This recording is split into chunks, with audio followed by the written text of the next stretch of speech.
Look at that. Page 76 is the notes page I'm on. Let's see. First rows here. There's some Chucky still.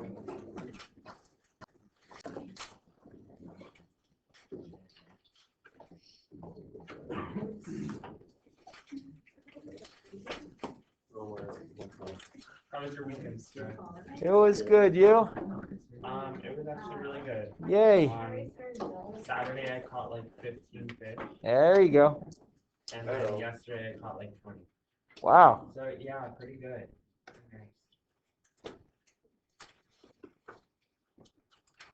Hello.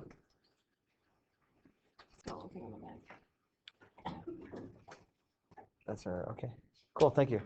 Oh, actually, she's not here. Sorry about that. Getting you more steps right now.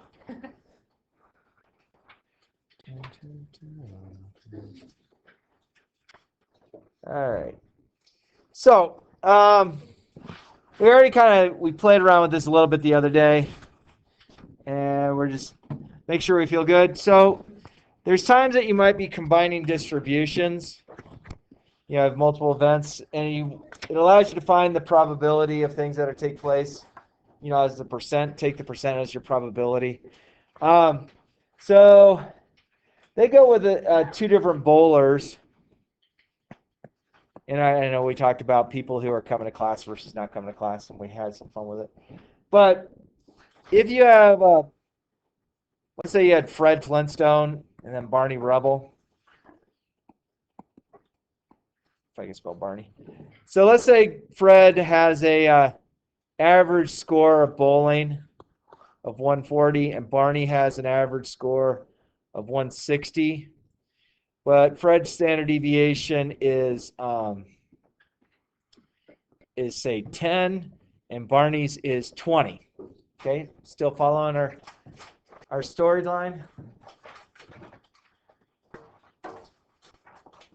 So if we wanted to figure out, because you have two different distributions, yes, we could sit there and say, well, if you look at the normal curve with Fred,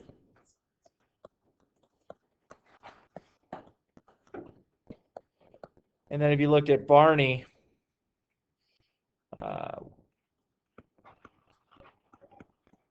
obviously you could see that Barney's spread of his distribution is wider than Fred's. Agreed? But we can look at the two of them and say we have a combination. So if we have this situation, we're going to add these two up. Just sum them up. So we're looking at the two. So that would be 300. But then if I wanted to find the new standard deviation, we're going to do the square root of 10 squared plus 20 squared. So let's see, 10 squared is 100. 20 squared is 400. So I get root 500.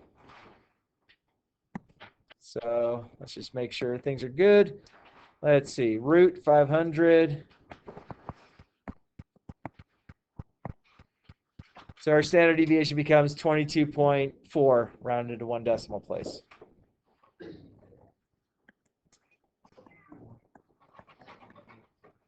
Okay, this becomes our new standard deviation. So this is our new mean. And you can do this with more and more and more stuff. So if I went and let's say we had a bunch of bowlers on a team, obviously, you find out what your bowling score is by summing it up, but then you can figure out the spread of your standard deviation. A very consistent bowler is going to have a very close spread, and somebody like Stirrup here, I seem to have a good first game was always good. People are like, oh, he's good, and then it just goes downhill from there. So anytime I go bowling, I say, yeah, I'll bowl one game, and we'll call it good. So this is just allowing us to find more and more. So it says if you had even more people on a team, let's say you had person A, B, C, D, E, you can add up their averages or add up their mean to get the new mean. So we're going to use summation, means add up all the averages. And then the standard deviation becomes just this obscurely big thing that obviously a calculator would do. where these deal with the standard deviation of our stuff. Says each selection from normal distribution which the outcomes may deviate from adds overall variability of the total. Therefore, if bowlers bowled 3 games, each the combined all of those scores form the team total, the calculation would look like. And so this would be like if we had multiple calculations. Standard deviation being that. So a note about something called independence calculators demonstrated in the assignment are technically throughout this chapter will be independent. Independence is a topic to be explored in later chapters more thoroughly. It is noteworthy here because without independence, these calculations aren't trusted. Independence is a hidden assumption behind most probability calculations and statistical procedures.